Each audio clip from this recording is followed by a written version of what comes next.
from hospitals to primary care, and I'm going to call on Francesca Colombo. Here's Francesca, good afternoon, and Nikolaus Henke. Of the OECD Health Department. Welcome to Charmes for the first time. And Nikolaus Henke, you are Director of the Europe, Middle East and Africa Health Services and Practice in McKinsey Company. You have 35 minutes to talk about the topic on moving from the hospital to primary care in chronic disease. Go on, my friends, I leave you. Thank you very much. We are both delighted to be here. We'll try to do this in a little bit of a dialogue. So just in terms of introductions, the one thing which you didn't mention, what I specialize in. What I specialize in healthcare is predominantly things which work. That's because I think life is too short in healthcare to think about all the difficult things. So I hope we can share a little bit the things later of things which work in chronic disease management. Francesca, so you have studied chronic disease for a long time at the OECD. What kind of trends do you find? Yeah, absolutely. I think, I'll give you some data, to really phrase a little bit the picture. But perhaps what I would like people to really retain is that when we talk about people with chronic conditions, we are often talking about very complex combinations of chronic diseases, because patients which have a chronic condition often do not just come with one chronic condition. They come really with multiple chronic conditions, and it's this combination that is challenging our health systems, the hospitals, the primary care, the social care system. So I think I would like that to be highlighted and be in mind. But just to give some real data, we know that about a third of the deaths across OECD countries are due to cardiovascular diseases. We know that it's about a fourth of the deaths that are due to cancer, and I think cancer in France is the leading really cause of death. We know that there are some 85 million of people living really with diabetes, and the prevalence of diabetes is growing because of obesity of the population. And we know that there is a ticking bomb, which is really dementia. Perhaps only small numbers at the moment, some 14 million people in the OECD, worldwide some 35 million, but projected to increase to 135. But when we talk about patients with diabetes, we know that about a third of them also are depressed. And we know that another half of them have hypertension, and the majority of that have other chronic conditions. We've looked at one study in Scotland, and looking at people that are 65 plus, we found about half of them have 2 or more chronic conditions. And it's really the majority of people over 75 that have multiple chronic conditions. So I think really that's the scenario in which we are, but I'm very intrigued by the fact that you said that you focus really on what works. So perhaps could you tell me something about that? Because that's something OECD countries are struggling with. Yeah, thank you. I think there are so many problems in healthcare, and you just talked about Scotland. My favorite patient story in Scotland was, after looking at the health service and analyzing the data there, that the most frequent person going into a Scottish hospital was turning up 55 times in a single year to the emergency room. And the diagnosis was always a fracture or a bleeding or something. The underlying root cause obviously was, as you indicated, mental health. And nobody had ever diagnosed that over the years, so you could have easily afforded a nurse for an entire year next to this patient. Would have been much better than 55 visits to a hospital. So we spent over the last 2 years intense research on what actually works in chronic disease. And I have one single chart which I could hopefully use right now, because what we have found, we have, and it's a little bit of an eye tester, but I hope some of you can see it. What we found by analyzing 40 organizations around the world, which are better than their control groups in doing integrated care for chronic disease, that they're all doing 3 things. The first thing on the top left is they deeply understand patient segments. As you were alluding to, they understand the multimorbidity, they understand they identify that way the 4 to 8% of people who really can be helped with an integrated program and focus their efforts on that. Because 95% of people can't be helped by integrated care. Then they put in a system on the top right of about 7 things. They have registries, they stratify the risk, they put in protocols, so then they have a way of working for a diabetic with multiple other conditions. Then they have for each person an individualized care plan, which is agreed with the person, very, very essential. Then they have designed their care delivery system around it and some other things. And there are some enablers to put this in place. And what we've learned, that these systems, like Kaiser Permanente, Geisinger, etc., work in ideal settings, but they're incredibly difficult to scale. And what I personally am most excited about is there is a global movement. We're seeing right now in about 30 countries, pilots trying to do these things without changing and merging the entire system. So not integrating the entire hospitals and primary care and payers and everything, because that simply takes too long. So what we are seeing is there's a lot of pilots and trying to do these things. And we're getting a lot of, we're seeing a lot of progress. I will share some examples later. But I was wondering what, from your OECD point of view, what you see on the national level, because we see that the enablers for these systems, information systems, we talked about this morning, incentives and other things need to be in place. What is the OECD research showing on that?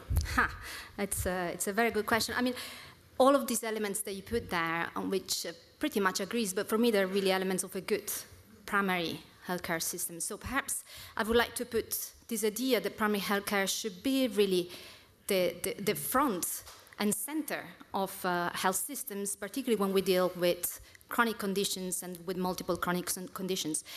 And all the elements that you identified are something that we know. I mean, if we think, what is a good primary healthcare system? Well, we think of having the right structure in place in terms of the legislative framework underpinning primary care. We're thinking of accessibility, and often the discussion of accessibility is about the distributions of the GPs on the territory. But there are other important aspects. For example, out-of-hours availability of services, what happens after 5 or 6 p.m. In the evenings, or even things like how is the appointment system managed, or things like continuity of care. Is there a patient registration system? How about the electronic medical records? Are they used or not? Do we have any indicators of the relationship between the doctors and the patients and so forth? Or in terms of coordination, how is the gatekeeping system works? So we know all these things, actually. These things are really quite known. We know what are the elements of a good primary care system at national level. But there is an inherent failure in a number of OECD countries to translate this, if you want, theoretical knowledge into really something that works successfully. And I would say that there is a failure or difficulty in governance. To me, a particular issue underpinning this governance failure is linked to the data infrastructure. That's something on which I think OECD countries are still struggling in primary care, particularly because of the nature of primary care. I mean, primary care, it's something on which coming up with procedural ways of doing things is more difficult than in hospital care. And it's also something which the organization is much more fragmented. Often there are self-employed or small clinical practices. Therefore, coming up with clinical guidelines and with protocols is inherently more difficult. But if I can point out some successful examples on the data front, which I think is so critically important, I would like to refer to Denmark and Israel. Denmark has recently implemented a very significant system, what they call data capture in primary care. And essentially, it's a way to collect all sorts of informations about prescribed drugs, about the patient's contacts in a primary care system, about diagnosis, about treatments, and so forth, and produce some reports which are visible to the patient as well as to the doctor. So the doctor can see how they're performing relative to their patients on things, for example, such as diabetes care, and they can see how they relate to other primary care physicians in Denmark. So this benchmarking isn't. There is a similar system also in Israel. I mean, most of the countries have developed amazing quality indicators for hospital care. But Israel is probably the only one that has really focused their attention on the primary care system with something which is called the QUICH, an amazing system of 35 indicators of primary care. But perhaps, Nico, I mean, you've really looked much more at what happens on the ground. What's your take on the use of information, IT, and things like that? I think I agree with you about Israel, by the way. The ability, there is an organization called Claret, which is other than Kaiser Permanente, probably one of the best integrated care organizations in the world. Now, what we find in most, I work in about 30 countries, and what I find most difficult is that if we want to wait until the information system of Israel and Denmark arrives in, for example, Germany, or may I say France or the UK, you probably need to wait a long time. And what I'm actually most excited about is that what is possible without that. For example, there is a group in Florida of GPs, even just a group of physicians, and they have created a network called ChenMed. And what they have done is, first of all, they focus only on a single type of patient. They only take chronically multimorbid elderly people, which are severely ill, and that's all they do. One GP has about 450 patients, so a relatively intense care model. And they analyze what is wrong. They have segmented these patients and understood what is actually causing these patients to end up in hospitals. One of the problems these patients have is that they find it difficult to see any medical facility because they lack transport. Some of them are quite frail. So they have created a transportation system to bring them in. They created polyclinics to see them there. And what they can show is the hospitalization rate is 50% lower than a control group. And they manage to get paid in a capitated way, and they go at full risk for the total payment for this. So, and they're growing right now at 200% a year. They can't get enough. Lots and lots of places want to join the system. And what I find interesting about the story is that it started really by a group of physicians. It has grown, and the insurers around have supported it. But also health authorities can have a similar role. Inspired by this story, for example, Northwest London, a health authority and now group of essentially commissioning groups, has essentially created over the last 2 years an integrated system around about 2 million people. And they, again, focus on chronically ill people. That's where the interventions focus. They have essentially managed, which is not easy to agree between all the doctors, the hospitals, and the social care to create an integrated approach for people with diabetes and multimorbid conditions. And what they have, the first thing they did is they pooled all their data and they analyzed what is actually, who is actually having multiple conditions and what kind of healthcare and social care do they use. One of the interesting insights they have created, which a lot of doctors found counterintuitive, that more than half of the cost of this segment in Northwest London is actually not for healthcare. More than half of the cost is actually for social care. And the use of healthcare or hospitals is only when the system fails and not when the system works. When the system works, the social care is very good and the primary care is very good. So what they are trying to do is they build pathways around these 4 to 8% of people they have identified, named, personal care plan designed. All of this a simple web-based information system initially built around these patients, where everybody, the hospital can see the primary care data, the primary care can see the hospital data in a read-only form with a second screen. So I think it's a simple method, but it has happened in only 2 years. And I think these examples give us hope. So I hope the health regions which are represented here are thinking about similar things, convening the hospitals, primary care, social care to work together around these patients. Actually, I have maybe just a follow-up question on that, because it's interesting what you say, you know, particularly the integration between health and social care. That's something that we have seen as a difficulty in a number of countries. And one difficulty at national level is that often the legislative infrastructure for social care system is different from that of a healthcare system. And this has been a tremendous barrier to make sure that there is transfer of data and information between these two that really function as silos. And sometimes it's also the case for mental health. I wonder, have you encountered some such difficulties in your... We see this in many countries, even in, for example, the Scandinavian countries, where, for example, in Sweden, the healthcare is run by the regions and social care is run by the local communities. And they actually sometimes shift costs back and forth to the detriment of the patients. The only way we see this solved, and some examples are small, many people talk about a small region called Torbay in England where this has been done for many years.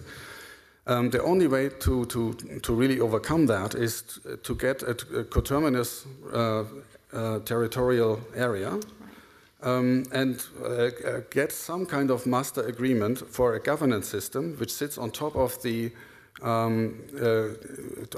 whole health and social care system. And believe it or not, this even works in the United States. It took about 3 years to do this in Arkansas. Using some of the money available for accountable care and innovation and IT, in Arkansas, all 300 organizations have decided to work together, and they have essentially agreed, the state, Medicare, CMS, the private insurers, particularly the Blues, the hospitals, and so on, they have essentially agreed a new model of how they all work together and how they pay themselves in a different way. But without this kind of orchestration of an overall body which kind of brings the players together, we totally agree this interface between health and social care can be quite difficult. So I was just wondering, you talked a lot about technology as a major enabler. What have you seen in your research on national enablers? How have, for example, Denmark and Israel actually gotten to this place? Well, they had a very, very strong political will at central level. They built up, as I mentioned, the data infrastructure in a way that they could solve and address some of the patient's confidentiality issues to make sure the data could be transferred. And I guess they also got the incentives right. And I mean, we could talk for probably quite a long time about incentives and payments. You did mention payments as well. I think it's an important point that we need to raise when talking about people with chronic conditions. Because our health system and the way the payments of health systems are is still very much episodic. We pay for a one point in time care. We don't pay for continuity of care. We pay for treating a disease. We don't pay for preventing a disease. We pay capitation, we pay salaries, we pay fee for services, but very few times we bundle together different payment systems. So when we're talking about chronic diseases, there have been some examples and experimentation across countries, and I think right now about half of OECD countries have some form of what they call pay for performance linked to chronic care conditions. So it's really quite a large number. Is this an enabler? Yes, it's a very important enabler, but it's very difficult to put into place. The reality of what we found from this experiment is that they've been very successful in making a one-off change. So let me take the examples of QOF, for example, which is the quality outcome framework in the UK.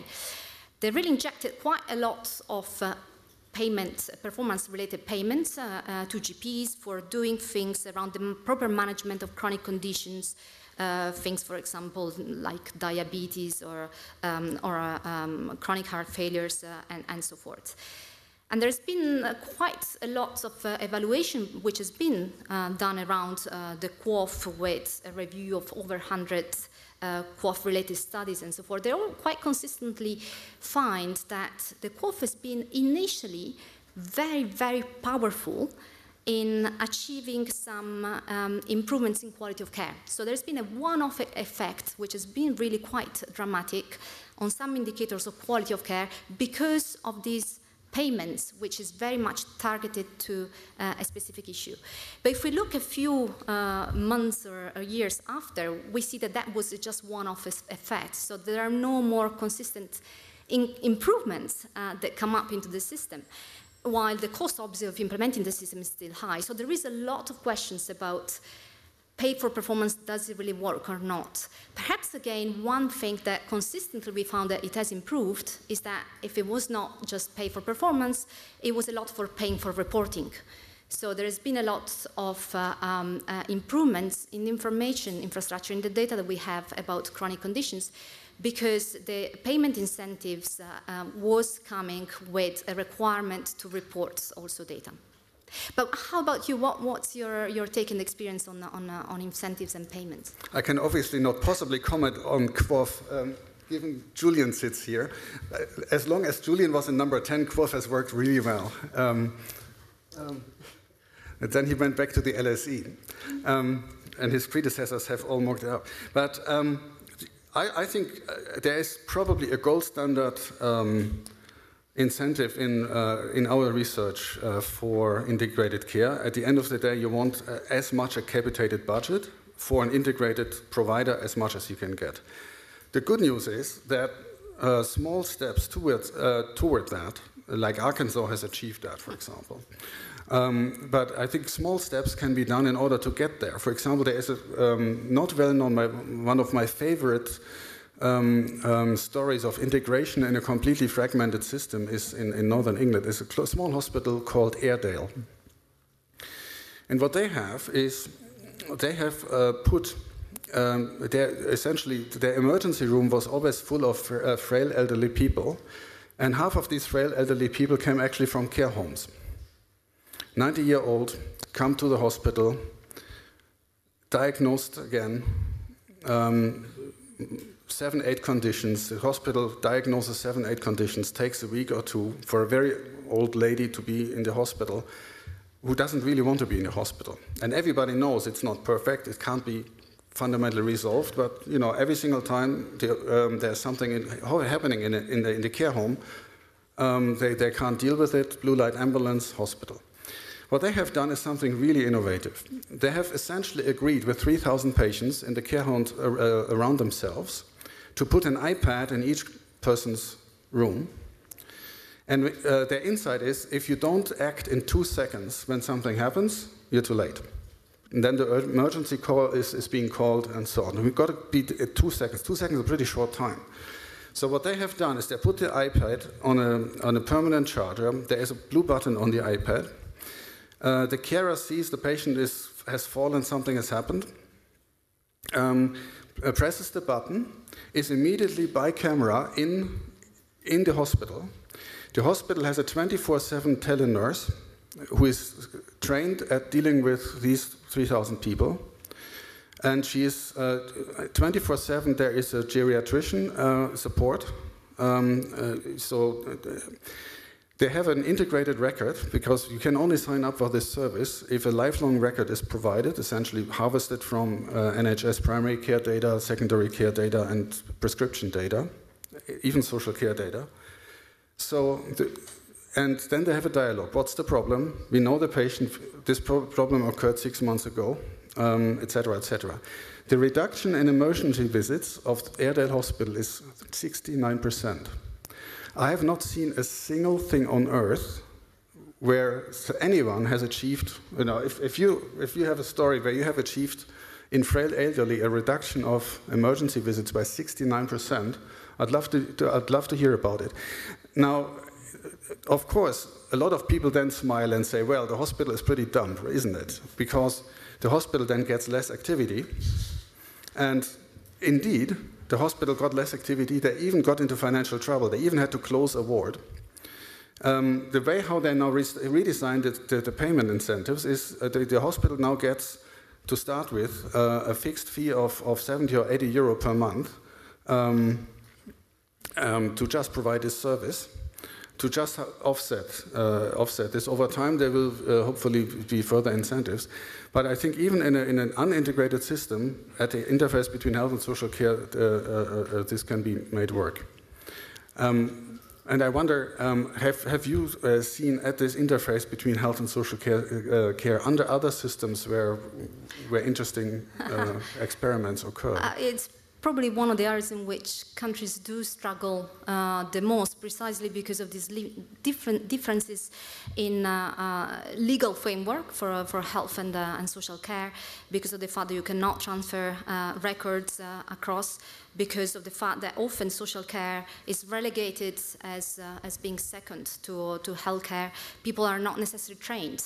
You know, you have in countries in Germany, they have good nurses that work in social care, but in some other countries they're really untrained professionals that work in there. So they're sometimes really two separate words in the sense that they're not integrated. But I guess one important aspect that we have not really mentioned, but for me it's really quite critical, is the importance of the role of the patients itself.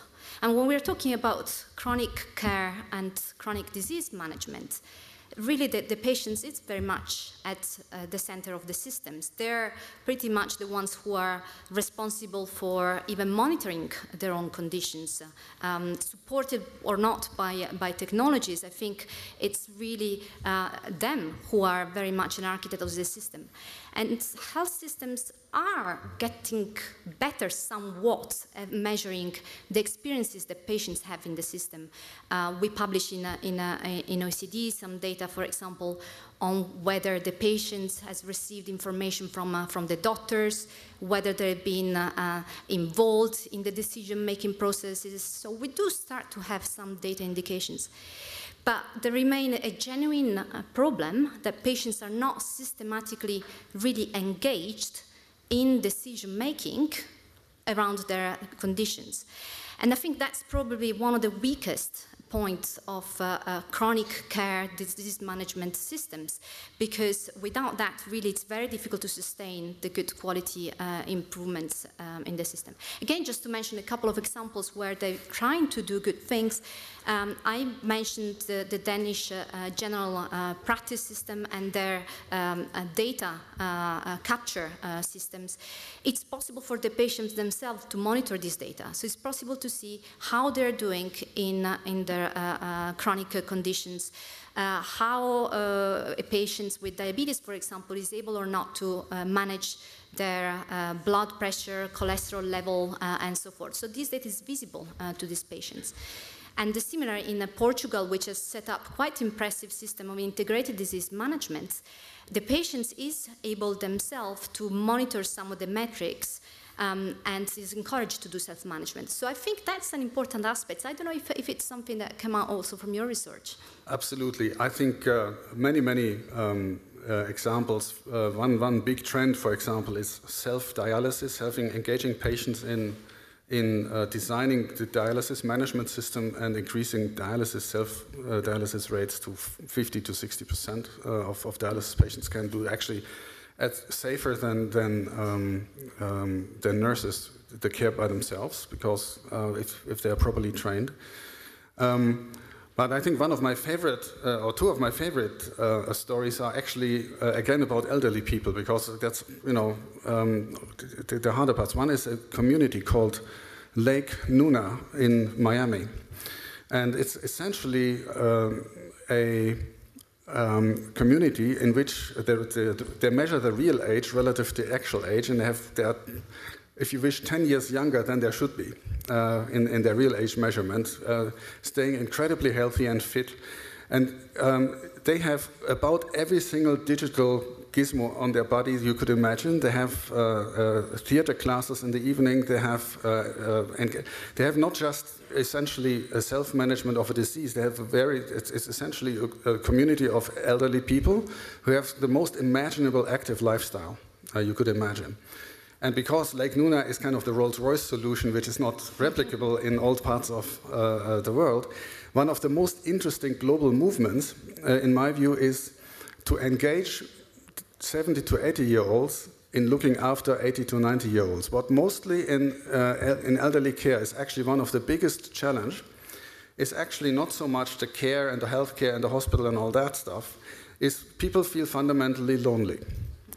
And one solution, there's multiple charities, but also actually businesses, which are hiring relatively old people, like in their 70s and 80s, to look after people in their neighborhood. And it's a complete unused factor. Volunteers, or if some people do even do this on a commercial basis.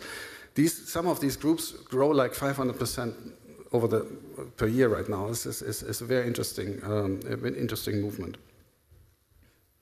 That's actually very interesting. Perhaps, I mean, one thing which fascinates me, I mean, these are all very interesting local examples, really. One of the challenges that, from my perspective, when we look at OECD countries, is the scaling up. And the scaling up seems consistently to be a problem. We have done a number of studies, we're doing quality reviews of some 12 OECD countries. We see wonderful examples. But if we then ask the patients themselves on the ground, has the care really changed for you? Well, we get the same results that we got 10 years ago. They would say, well, not really.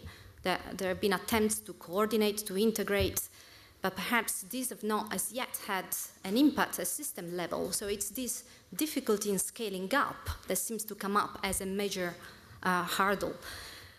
I wonder, I'm interested in your perspective, but from my perspective, if I look at health systems, I would say that the very critical thing is, again, the data informations and this ability to involve the patients into the system. This come even as more important precondition to me than even getting the right payment mechanism. But we have seen some good examples also across OECD countries. If we look at Norway, they have implemented a reform which was challenging, and there are some things that work, some things that do not work. It's called the coordination reform. So it's an attempt really at national level to have a global vision about how do we address with an aging population, with people having growing chronic conditions, with a system that should not be hospital-centric any longer.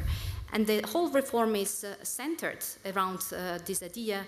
It includes incentive systems which are very, very strong.